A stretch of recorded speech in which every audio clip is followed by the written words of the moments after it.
You've come to the right place, traveler.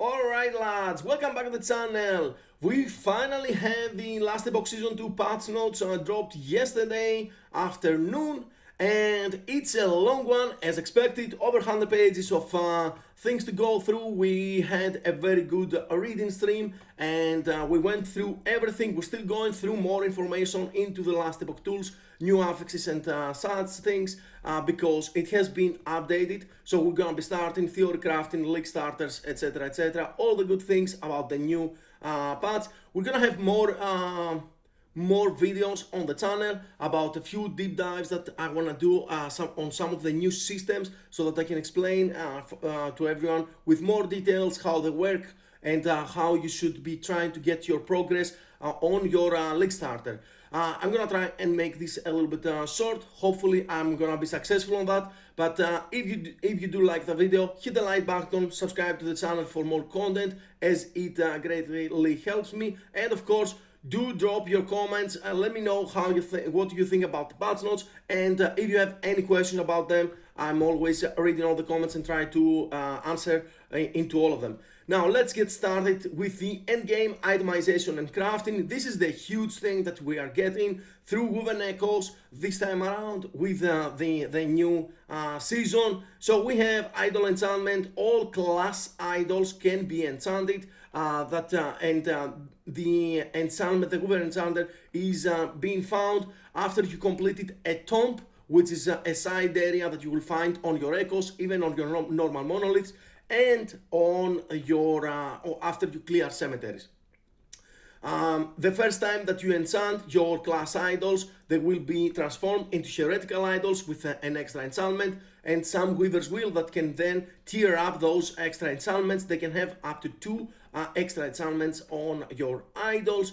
The first time is free, and every time that you can re-enchant and try for different affixes, better Weaver's Wheel, etc, you will be paying 500 memory amber, which is the new currency of the new Weaver faction that we are getting into the game. We're gonna have access to that fairly early on our monoliths, and you want to progress and make sure that you visit your tombs and getting your memory amber going. Now, I've been through a few of those enchanted affixes for the class idols. They're not that insane for the most part. There are gonna be some builds that take more advantage of them, of course, but other than that, they're not that insane, but it is an extra power, and maybe they can cover some of the weaknesses on your builds.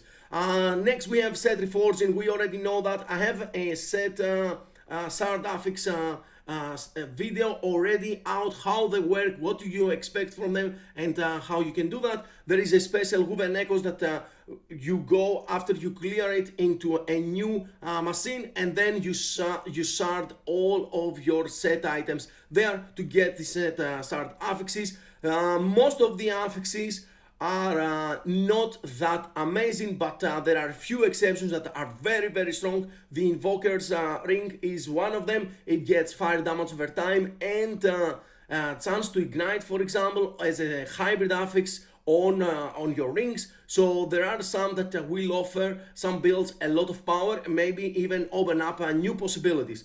And some of the set items also, set bonuses also, are still very strong. They haven't nerfed a lot of them, to my surprise, honestly. So we're definitely gonna have more options for our builds, and we want to incorporate them.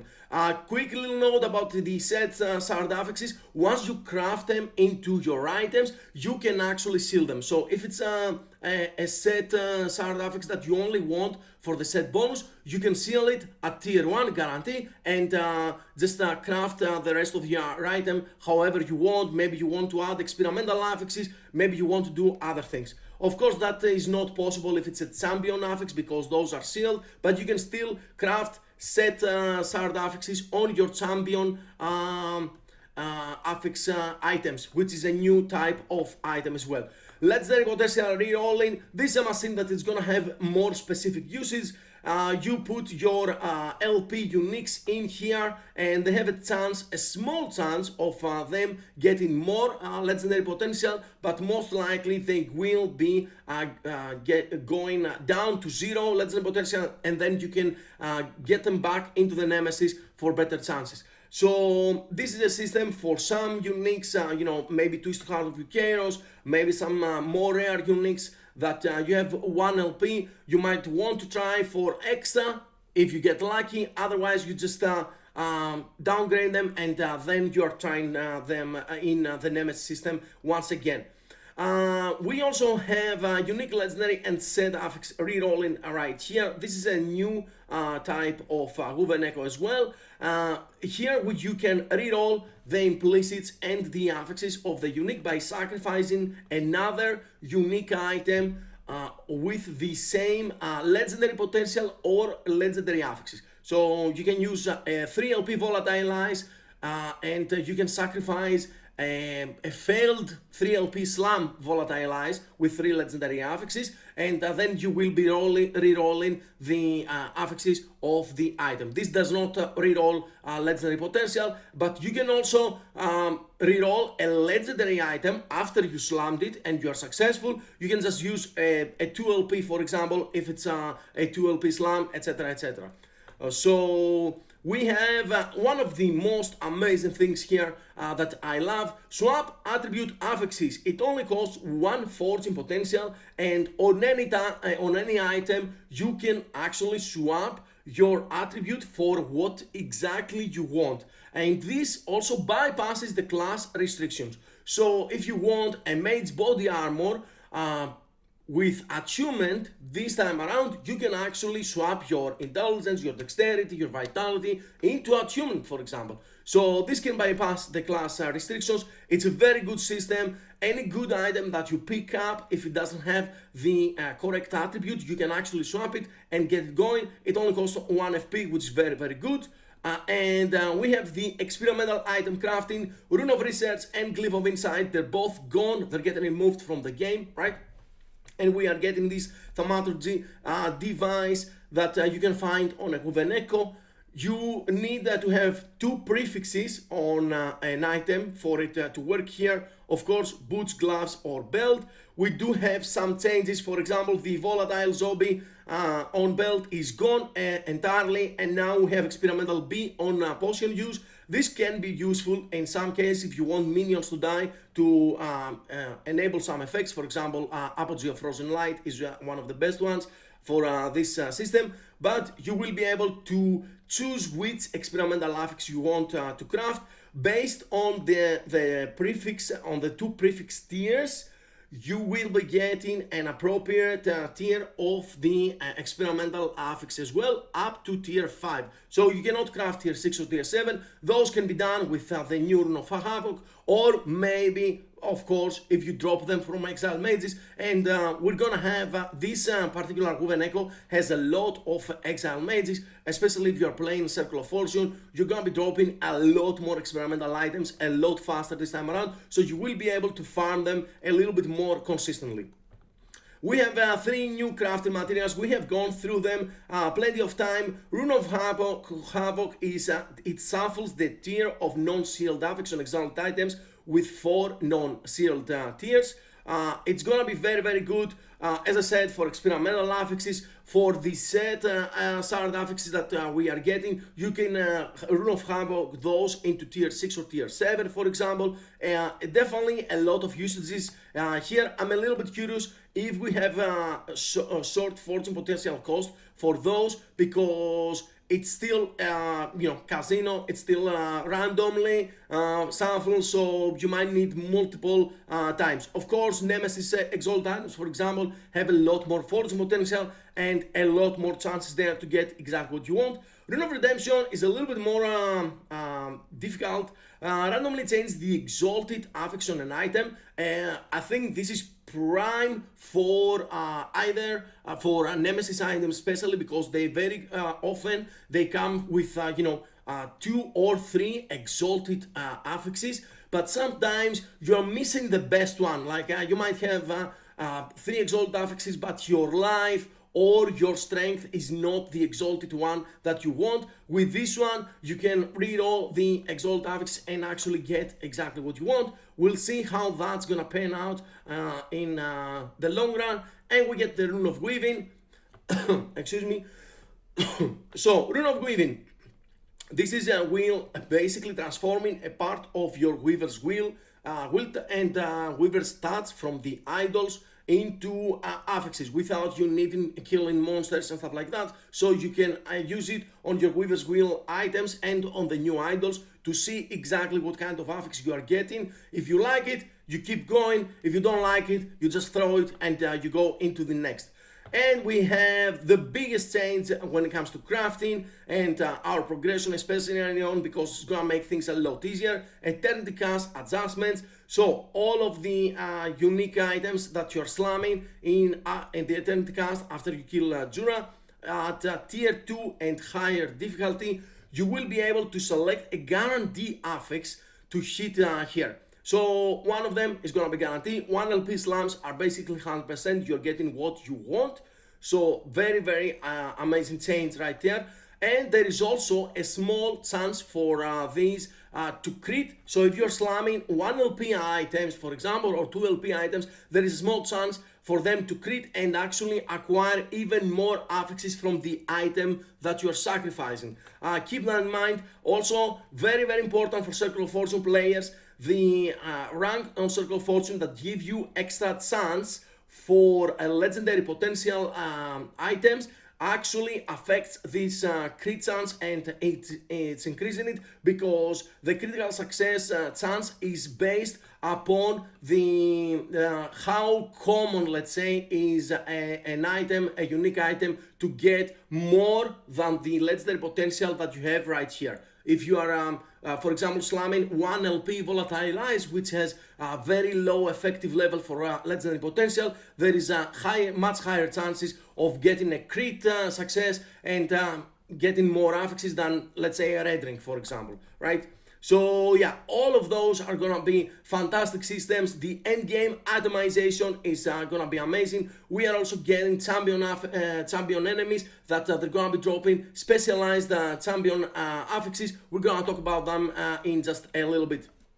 Alright, now Monolith and Dungeon updates. We are getting a lot of new Monolith objectives. Slay ex-champions, exile mages, we're getting shrines until ambush, a lot of different Monolith objectives here. Hopefully the farming echoes is gonna be a little bit more interesting and a little bit less stale than it was.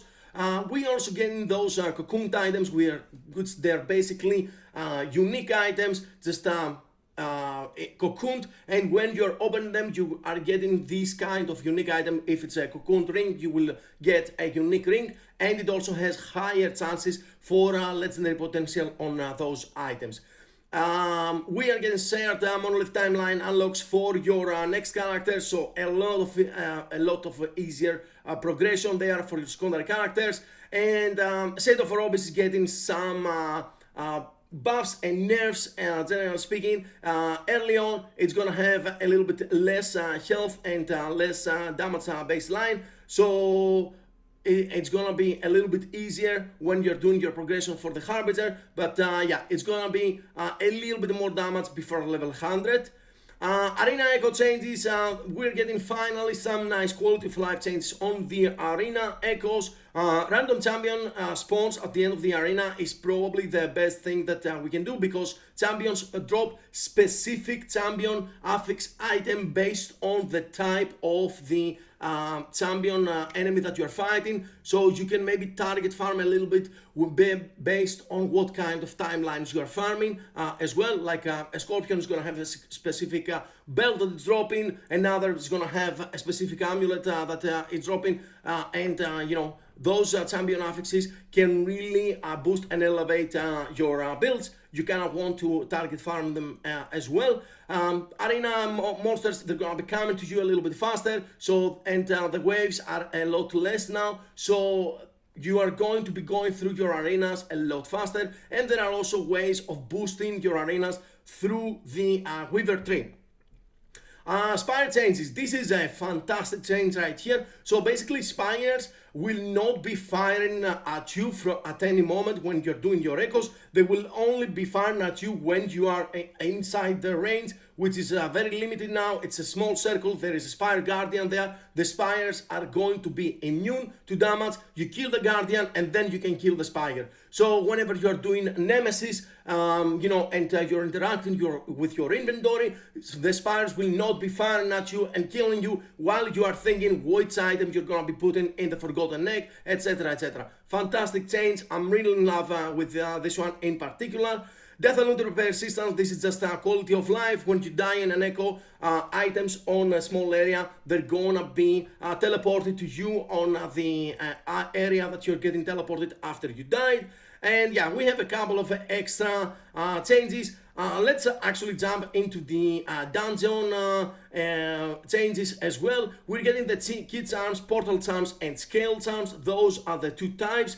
The portal charms basically teleport you straight away to the boss, so you can fight the boss and go to your charms, or just farm the unique items from the bosses. And you can also trade keys for portal charms in particular from an NPC in Mayelka. Scale charms just give you a whole bunch of loot lizards inside your dungeon that you can farm. Those are not, they cannot be exchanged from keys, but they only drop for enemies. This could be really good, especially early on. Loot lizards drop a lot of crafting affixes, so for the new runes, it might be a good way of stockpiling a few of those new runes early on and use them on your crafting so that you can elevate your builds and get your upgrades. Also, very cool change here. When you die on a dungeon, you can expend one of your keys and you will be respawning at that point, or on if you're dying on a boss, you will be spawning outside the boss arena and you will be fighting the boss again. Now, also during the campaign, those all of the dungeons will now also reward you 2 passive points and 1 idol unlock if you do them during the campaign and you haven't completed your passives and idols. Alright, skill changes. A lot of changes on the skills here. I'm gonna talk a little bit about some of the ailment changes here, especially this part that it's huge actually. Time Rot, Doom, and Abyssal Decay now have a little bit of a different rule how they work, and basically they will only be replaced if the newly applied ailment would deal more damage than the remaining damage of an existing application. This is particularly important for Time Rot because Time Rot is getting a lot of new support for it. So now our characters, they're getting some temporary buffs, some skills that are applying, your ailments. They have higher, more multipliers, they're doing more damage, etc, etc. So you will only be stacking 12 Time Rot stacks of the strongest ones, and you will not be replacing with weaker. This is a fantastic change. I think this could push Time Rot into an actual build. I was not a believer before. I'm getting I'm getting there.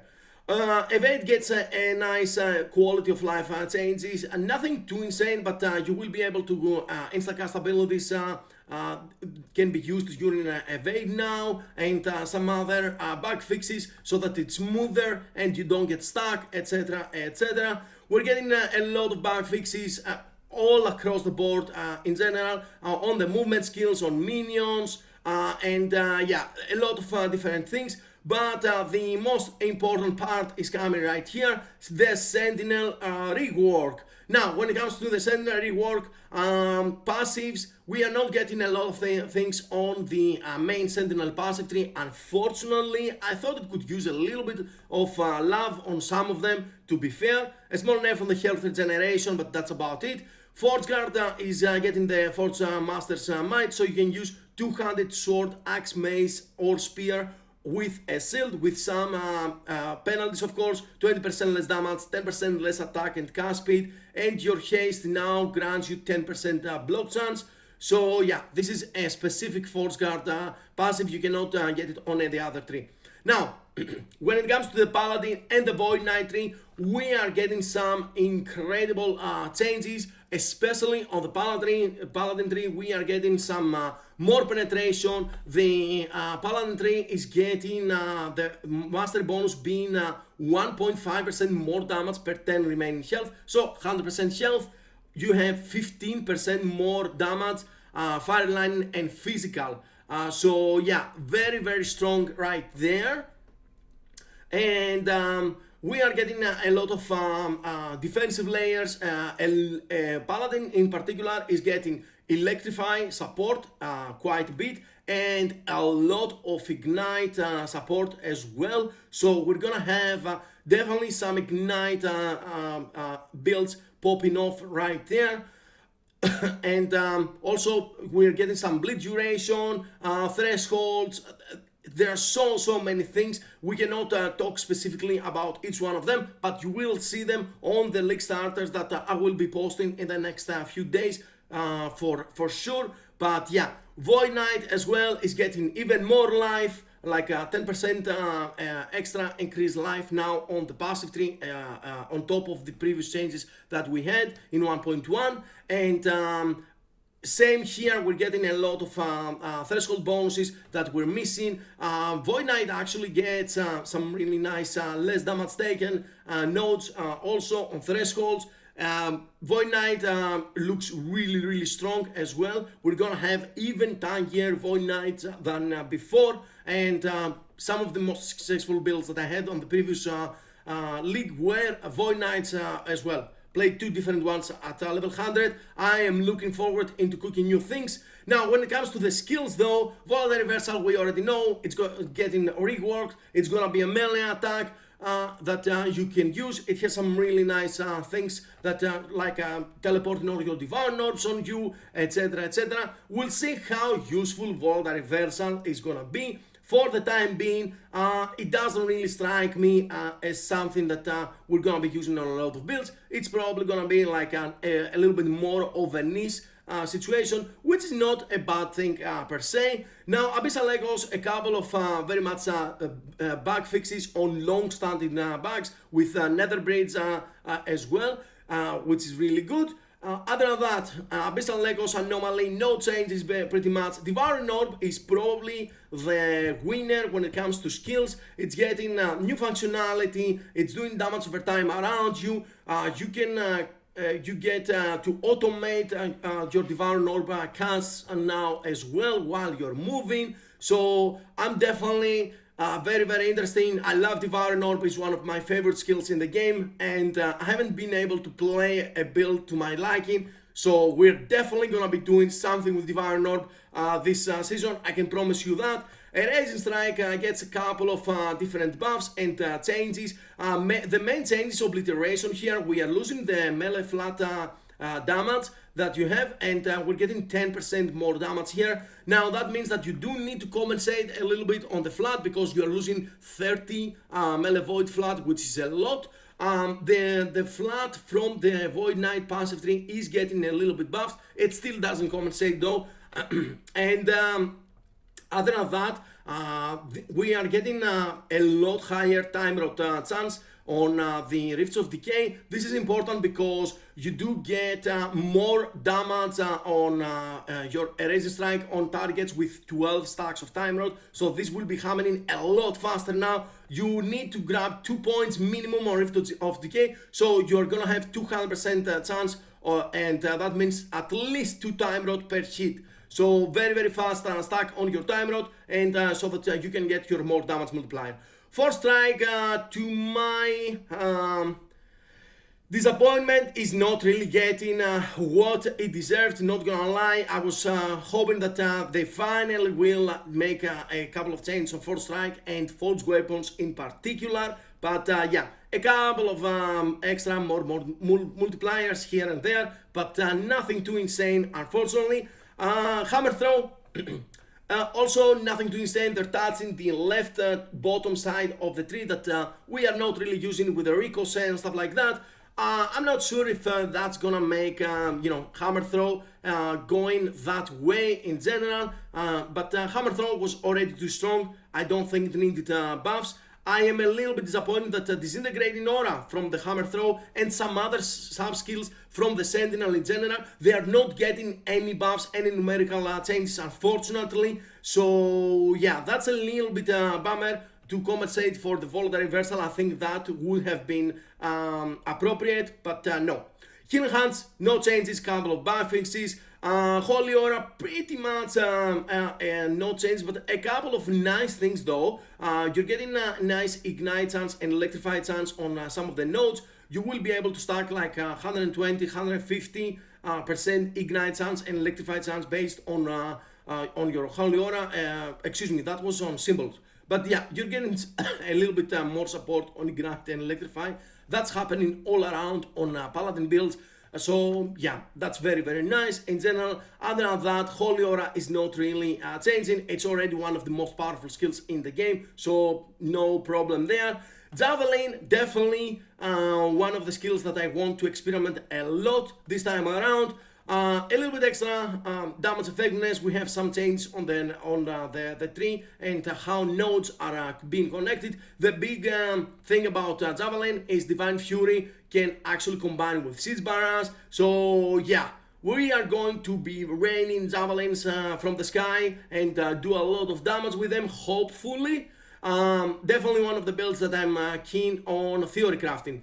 Judgment, Pious Offering now consumes percent of your current mana instead of all your mana, and yeah, you're getting more damage multipliers out of them. The biggest thing though is that the Consecrating Aura is getting 100% more damage over time and 100% increased duration. So this is very, very good. We might be able to do an RF type of build once again, one of my favorite builds in the game in Last Epoch.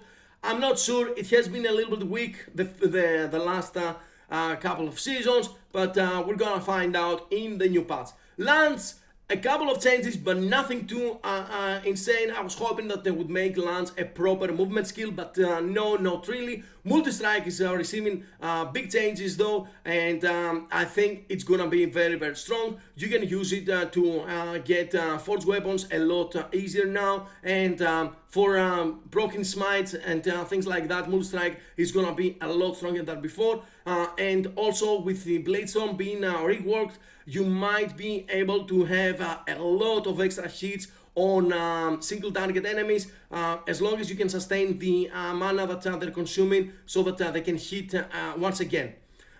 Ring of Seals, unfortunately, pretty much not important changes. Rive is getting the convert, the full convert into void, so Rive is gonna be good. Other than that, it's not really gaining anything too insane that we need to talk about it. A couple of extra damage here and there, just like everything else for compensation for volatile reversal. But yeah, Rive is already pretty fun. We're probably gonna be doing some Rive action at some point. Silbas was changed to 1.1. Sildras is getting mainly bug fixes, which they're very much needed. Sildras might actually be something that a lot of people are integrating in their builds, not just for movement, but for damage as well these days. Seal Throw is gaining a lot of changes on the base functionality of it, so definitely gonna be a potential to use it either to boost your damage or grab a lot of defensive layers, more armor block effectiveness, etc, etc. I think Seal Throw is gonna be a lot better. I'm really hoping that we can use it on damaging builds this time around. It's something that I have never played in Last Epoch. As much Sentinel as I have played in Last Epoch, I haven't done Seal Throw, so maybe this time around. Smelter's Wrath is a very interesting one because it not only gets some buffs, but some changes as well. So you will be able to get up to 100% more damage at maximum charge, and if you do split World Splitter, you will be able to charge a lot faster on your Smelter's Wrath. It's also getting some mana cost reductions. Yeah, Smelter's Wrath, I think it might be very, very viable compared to how it was before. Let's not forget that Forge Guard two-handed weapons and shield is gonna be really strong. You will be able to get offensive and defensive capabilities just out of this. Smite also getting a lot of changes, mainly on the fissure that Smite creates. Those nodes were not really being used for the most part for a long time, but now they're getting buffs, they're getting changes, so I can see fissure Smite builds happening, which is really cool and very refreshing as well. Smite has already been a part for many builds, but now it's gonna be even better. We also get a void conversion of Smite on the tree and not on the passive void tree this time around. Symbols of Hope, that's the biggest change of all.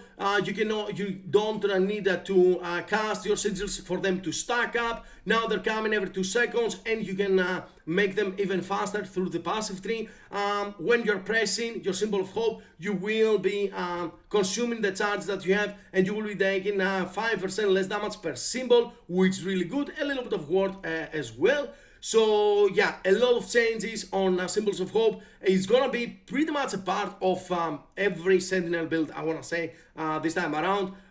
The quality of life that you are getting, the block chance that you are getting, block effectiveness, and all of those is gonna be amazing. And as I said earlier, we are getting a crap ton of Electrify and Ignite chance based on your Symbol of Hope. If you hit 5 Symbols of Hope, you will be able to have up to 150% Electrify or Ignite chance, whichever you want. So definitely a huge boost right there for the builds. Vengeance has incredible changes. I think it's gonna be really good. Some good quality of life with the extra base area, just like multi-strike. But Vengeance is getting some amazing buffs. And yeah, we already know the thing about Vengeance is that it's not losing its main capabilities, which is a lot of damage reduction layers. So everything is gonna be happening, and it just, you can see the changes. It's just insane. Warpath, nothing changes on the Warpath pretty much. And apart that you can actually cast Holy Aura and stuff like that. Instant casts can happen on during Warpath without interrupting the channel, which is nice. Yeah. Apart from that, the sub skills, again, I think they missed a few of them. A Holy Trail, for example, from the Javelin probably could use a little bit of love on the base damage, since you are losing Volatile Reversal and some other sub skills, but it is what it is. Other than that, on the classes, Rogue is passive trees on other classes. They are not really being touched, with a couple of exceptions. Rogue is getting Heartseeker. Heartseeker is gonna be absolutely insane for sure. It's gonna have a lot of different usages. We'll see how strong actually will be in the builds. It is a marksman only skill, keep that in mind. Acid Flux is receiving some buffs.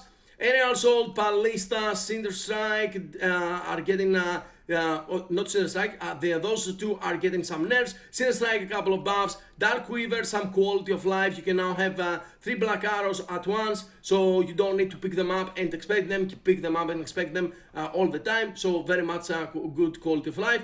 And they are changing the detonating arrow once again to work with Zekos a little bit better, targeting your nearest enemy. Dive Bomb is getting nerfs. Explosive Traps is getting some changes, some buffs, some nerfs. Falconry nerfs as expected, but I think with all the things that are coming for the Rogue, I think Falconer is still gonna be very strong. The changes are not that detrimental, and some skills they do get huge nerfs, but the passive tree of the Falconer, which is very strong, it's still gonna be there. So your some of the builds are gonna be extremely strong, probably still some of the strongest ones in the meta. Small changes and small buffs on other things. The Burning Daggers, I will mention here, they're getting a substantial buff because this is part of Heartseeker as well. So if you're a Heartseeker enjoyer, keep that in mind. I think it's gonna be really nice. When it comes to Acolyte, again, no change on the Warlock passive tree, except a little bit less Ward Decay threshold from the Necrotic Resistance. Nothing too amazing. Some of the minion skills, they're getting mana reduction. Chthonic Fissure is getting some fair nerfs, I wanna say. Less frequent spirits at a baseline and less from the Stygian current. But yeah, other than that, nothing too insane. It's still gonna be very, very strong. It's just not gonna be as insane as it was. Drain life, bug fixes, a couple of things here and there, and the Stygian call offhand will still work from drain life from what it seems. I haven't seen that being changed, so you can still do the Stygian lich builds if you wish to. You can do it on a Warlock as well. Dreadshade, huge change that it's no longer has a duration. It's basically a permanent buff on the minion that you choose. Other than that, we don't really have a lot of changes. As I said, some small things. Spirit Black is getting the word that it's generating, capped. We already knew that from the streams. But yeah, as I said, less mana cost on some things, but the Acolyte is not really getting anything too amazing. Next season is gonna be the Acolyte, Necromancer and Lich rework. Rune Master, pretty much nothing there. Sork is getting a huge nerf on Lost Knowledge and now gives you 1 word per point from 15 mana per 30 current mana. So yeah, pretty damn huge nerfs there right there. And Arcane Currents is changing completely from Spark Charge, 100% Spark Charge to any skill that costs at least 4 mana, to 100% chance to inflict Spark Charge on hit on Static Orb. So are we gonna see Static Orb Spark Charge builds? Maybe. You don't have as many hits as let's say Frostclaw, but it is what it is. Black Hole, couple of buffs, nothing too insane. Disintegrate, still garbage. They're trying to make Elemental Nova a little bit better for hit damage. I don't think it's gonna happen. Fireball, nothing, some bug fixes. Nothing that is amazing on anything else. Focus though is getting some changes, mainly some nerfs on the less damage channel because of the new amulet, unique amulet that we are getting, that you can basically move around while you're doing, while you're channeling focus. Frostclaw is getting some severe nerfs once again. I'm not sure if this is the time that Frostclaw is gonna be dead or anything like that, but it will definitely be a lot more difficult to actually sustain your mana on Frostclaw, because you are getting more increased mana cost from Volley of Gas, and you're getting another two flat mana cost. Most likely you need to invest on the mana a reservation there. But like the thing is, even if in order to go into the mana efficiency, you need to convert it either to fire or lightning. So for a cold Frostclaw, this is gonna be pretty damn difficult. And also less word generation. These two nodes have been like nerfed like 10 times at this moment. So yeah, you also lose your cleanse ailments on Frostclaw, which was amazing. So we'll see where Frostclaw stands. Probably 1 or 2 builds can still use it, but it's not gonna be the thing that everybody looks for. Glacier is getting 10 times per second stack on the critical rejuvenation, which is the mana proc when you're critting the mana regain. Excuse me. Ice Barrage is receiving a lot of change, and I want to talk about that because on the footage that we saw on the official trailer for Season 2 last night, it was showing people putting Ice Barrage down like Ice Barrage turrets, let's say. So this is probably a new unique or something like that. I haven't checked yet, but I'm really interested to see what was that all about. It looked fantastic. We might actually have Ice Barrage as our main damage skill, and please, oh please, make it happen. It's gonna be really, really good fun if we can do that. Line Blast is gaining some changes on the base functionality. It gains up to 2 chains for every cast that you have directly casted in the last 4 seconds. So yeah, some really nice changes on the Line Blast. I'm not sure if it's gonna push it to get Line Blast builds once again up and running, but you're getting more double cast and quadruple cast chances. Extra crit, flat crit from it as well. A lot of nice changes for Line Blast. I think it's gonna be really good.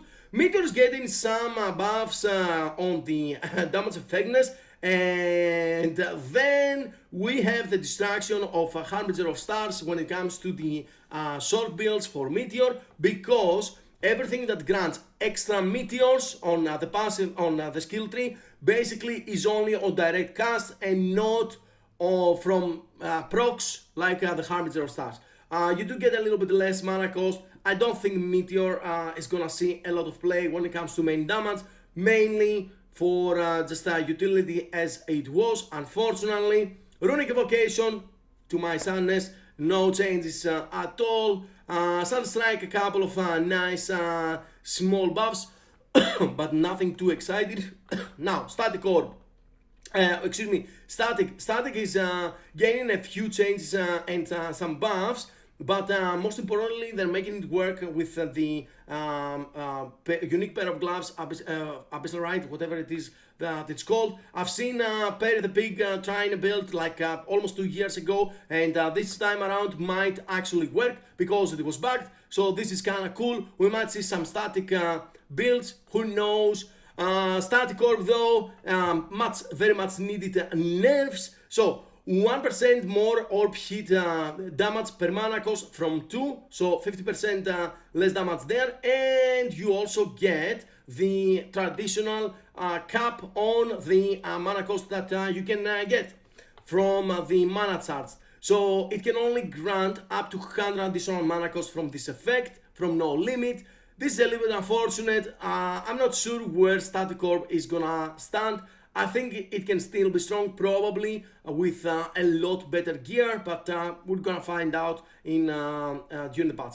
Primalist, not a lot of changes in general. I would have to say Avalanche remains the same. Earthquake is getting some nerfs though, very much needed nerfs. I think the Aftershocks are gonna be a lot weaker this time around, and also they're adding a cap to the ornate idol that you can use, so that you can proc more aftershocks on hit. You're getting more chance, but you're getting a cap. Basically what they've done with smite and throwing attack chance, it's what they're doing in general with a lot of things. Druid is receiving no changes at all. No changes on the forms, no changes on Entangle Roots. Druid is pretty sad these days in general. I'm hoping we're gonna see some changes pretty soon, because other than Werebear, Lightstorm, I don't think anything else can work on Druid. Sabertooth is receiving some nice buffs. Our Scorpion remains the same, thank God. And apart from that, everything else is not really important, generally speaking. Swap is getting a big nerf on the health regen on the aspect of the Panther. Basically, I'm not even sure it's gonna be worth actually going for it now and stacking for it. Vessel builds were doing that from the swipe, but yeah, it's pretty much dead right now. Tornado though is getting less mana cost, and this is a very good side because I was planning a Tornado League starter as well. So yeah, I think it's gonna be very strong. It's gonna be a little bit easier to sustain your mana because that's a huge issue on the build. So pretty damn good right there. Upheaval is getting destroyed pretty much. Yep. Upheaval is getting destroyed when it comes to the Master of Totem. This is when it hits other totems. It gives you totem damage on those, and now it only stacks up to 4 times. You can have 3 Upheaval totems, so each totem will have 4 different stacks. So they can stack multiplicative with each other, but you are still losing so much damage. We were doing a Storm Totem Bosser for the last season that was fantastic, and we had a lot of fun with it. Now it's pretty much dead. The Storm Totem also receives 20% less damage when it's casting Storm Bolts from the Gathering Storm, and the Gathering Storm also receives less effect from the flat melee converted to spell damage for the totem in particular. It's good for other applications, but not for the totem. That's all about the skills. Let's go into some other things.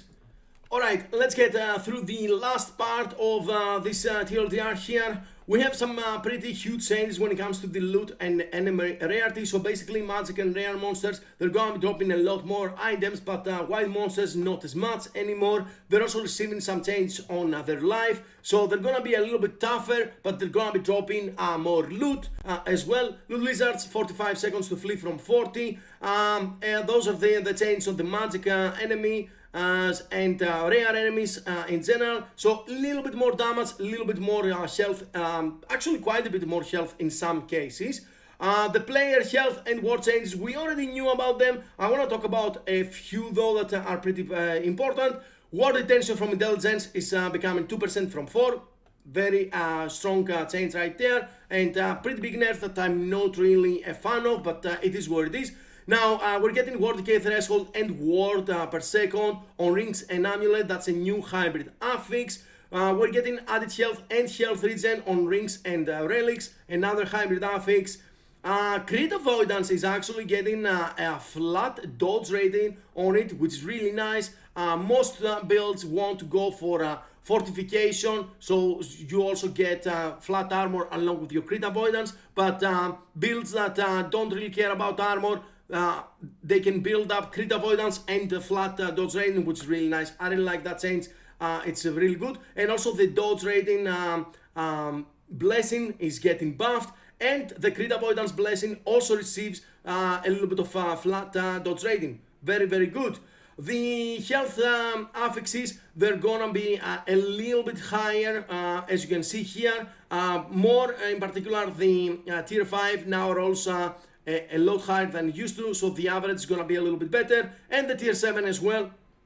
So again, more life. Endurance threshold suffix is only gonna be rolling on belts, pretty damn important. The health regen on pretty much every piece is getting buffed when it comes to the numbers, but it's getting removed. The percent health regen is getting removed from the gloves, that is, which is not a huge deal, I believe, generally speaking. And we also have the ward per second on Catalyst and Mage and Acolyte helmets body armor getting buffed as well. I don't think that you're going to be using it on body armors and helmets that easily, because you want other affixes for the most part, but on offhands it's just a little bit extra free ward per second for your builds. And we already know for idols that stout idols can no longer roll the added health, the flat health. You can still roll the percent life, and existing idols on legacy are getting basically changed from added health to elemental resistances. So you will not have legacy stout idols with double life. Other than that, the class idols that do have increased health, they remain 3 to 9, and they also getting some separate buffs. Endurance threshold for Primalist, War per second for Acolyte, and dodge rating for Rogue. Not a lot, but why not? Just a little bit extra there. Apart from that, we have a couple of enemies being nerfed. Most notably, the Covenant of Inion explosion is doing less damage now, so that's definitely good. Something that kills a lot of players. And we have the boss ward being removed from most of the game. It will remain on some campaign bosses, the act bosses, basically the chapter bosses, and on timeline bosses, Harbingers, Aberoth, and Orobis. Of course, it's also gonna get a little bit faster decay rate this time around as well. But bosses do receive some health changes. I'm not sure where we're gonna land exactly on, exiled mages, nemesis, monsters, stuff like that, that they're losing their ward, but they're getting their life increased. We'll see where we stand, and if those are gonna be a little bit faster to kill without the ward, or if they overbuffed the health. This is the most important part though. Players take 15% less damage over time across the board, and the enemies get only half of the effectiveness of the corruption more damage multiplier. So really huge right there. Let's actually keep going with the unique and set items. Unique items, we have of course a whole bunch of new ones. Some of them are very strong, and a lot of changes on some unique items. Most of them are kinda troll changes, not gonna lie here. Bulger Wrath though, it gets 2 times every 5 seconds on trigger. I'm not sure if it's gonna make us use the Bulger Wrath once again, but maybe. The most important one I would have to say is Eye of Rain, which is now can be triggered on any melee attack, so Warpath can actually trigger Rain's Eye once again, but it has a limit in a good fashion, 30 times per 5 seconds. I think it's still gonna be fine. It's 10% increased fire damage over time from 5 per stack, so yeah, 300% increased fire damage over time. I think it's still good. Eye of Storms though becomes one of the very good items. It gives you 6 to 15% line damage per active Maelstrom. It is almost doubled, and it now casts Maelstrom every 3 seconds, so it's not a chance. Other than that, when it comes to the items, again, we're getting some trolley changes. I don't even know what on earth they're doing, but it is what it is. Ring of Third Eye though is getting basically destroyed when it comes to the ward generation on crit. 4 times per second now from no limit. So yeah, this is basically kind of done when it comes to the ward generation. Razorfell, a small nerf. I don't have any other items that I want to talk about honestly, apart from Ysir's Pride, which is one of my favorite uniques in the game, and it's getting 1% mana regen per 2 uncam line resistance from 3. It loses the flat mana, but it's gaining 6 to 10 attunement. So yeah, I've used this on my Avalanche, Cold Avalanche summon, and now it's even stronger. I'm loving it. Thank you very much. The set item changes. For Golden Knight, this is the nerf on the Void Penetration that you are getting from 75 to 50 on the 2 set piece bonus. It's still completely fine. Halvards is getting some changes. I think it's gonna be an interesting set for sure. The Invoker static touch ward gain is getting pretty much destroyed. You only limit it to 3 times per 2 seconds on the ward generation. Yeah, that's not gonna be good enough. We have a few changes. The Sunforge is getting some substantial buffs, and it has some really nice set shard affixes, so definitely people will use those. If you have forged weapons for any reason on your build and you're generating those, you will be able to stack a lot of nice buffs. Villatrias, to my surprise, it's actually not losing the set bonus, it's just getting a little bit nerf. 1 spell line damage per 2 intelligence from 1 to 1, so it's still gonna be good. Maybe we can do Villatrias line Meteor in the next part, we'll see. Item function, we're getting some updates on the Circle of Fortune in particular is getting a few buffs. So yeah, they're adding some prophecies for the new Rune of Weaving and new Weaver idols as well, the small ones that are generic for any class.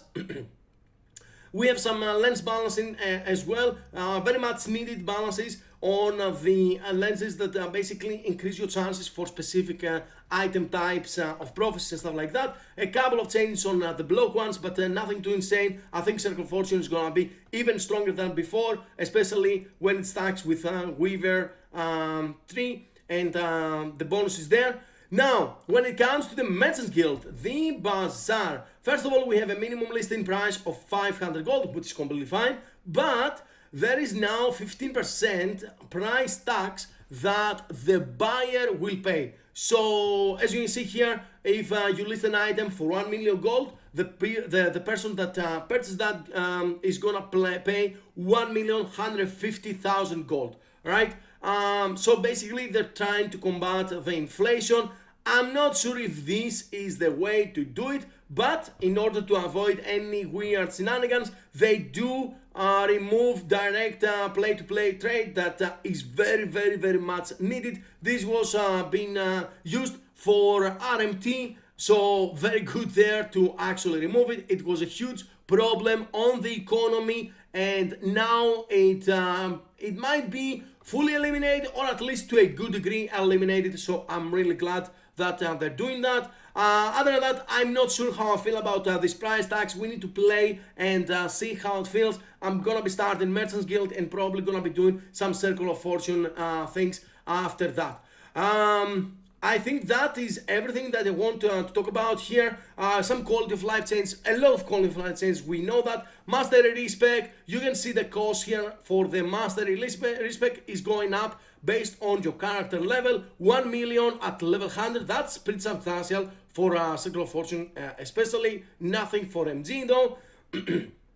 Yeah, we're getting a lot of quality of life when it comes to our inventory. We're getting stat tabs on different stat tabs on our inventory that basically all of our keys are gonna be going there. Our Aberoth keys, our charms for the dungeons, our new woven echoes, they have their own special place, and you can also automate the whole process. So when you click an item on the ground, out of all of those that I mentioned, they will automatically be transferred there and not on your main inventory. Your main inventory is gonna be clean and just for good items and high LP uniques, just like you deserve it. Yeah. They also increased the item pickup radius as well. Once again, this was increased a couple of times already by 40%. This is gonna be fantastic. Like you pop a whole bunch of loot lizards around, you will be clicking one on the affixes, and basically almost all of them will be vacuumed into your inventory instantly. Fantastic things over there. And yeah, we have some seasonal announcements for the hardcore as well.